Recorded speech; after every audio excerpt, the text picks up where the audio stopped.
বর্ণাঢ্য ফুটবল ক্যারিয়ারে রীতি টানার ইঙ্গিত দিয়েছেন পর্তুগিজ মহাতারকা ক্রিস্টিয়ানো রোনালদো।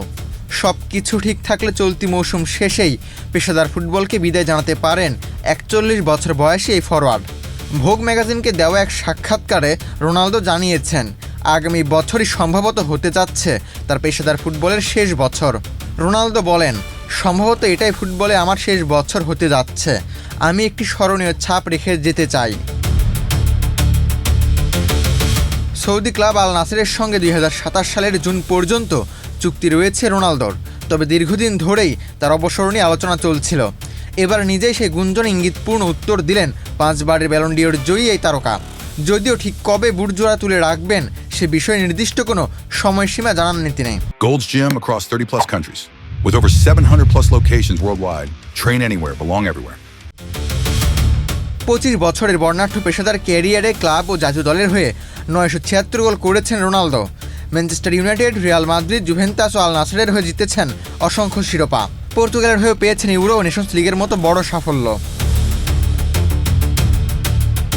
ফুটবল পরবর্তী জীবন নিয়েও নিজের পরিকল্পনার কথা জানিয়েছেন রোনালদো। তিনি বলেন, ফুটবল ছেড়ে দিলে যে বড় শূন্যতা তৈরি হবে তা পূরণ করতে নিজেকে বিভিন্ন কাজে ব্যস্ত রাখতে হবে। আমি আরও ঘুরে বেড়াতে চাই, প্যাডেল খেলতে চাই এবং পরিবারের সঙ্গে আনন্দময় সময় কাটাতে চাই।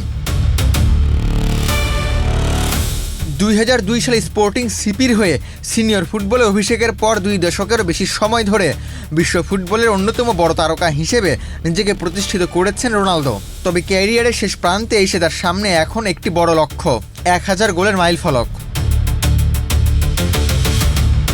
বর্তমানে তার গোল সংখ্যা ৯৭৬। কাঙ্ক্ষিত মাইলফলক থেকে মাত্র ২৪ গোল দূরে CR7। ২০২৬ বিশ্বকাপে পর্তুগালের হয়ে শিরোপা জয়ের স্বপ্ন পূরণ না হলেও আল নাসেরের জার্সিতে এই মৌসুমে মাঠে নেমে সেই অপূর্ণতা ঘোচাতে চাইবেন তিনি। অবসরের আগে প্রথম ফুটবলার হিসেবে ১০০০ গোলের অনন্য রেকর্ড গড়াই এখন রোনালদোর প্রধান লক্ষ্য। আবু তালহা, বাংলাদেশ প্রতিদিন।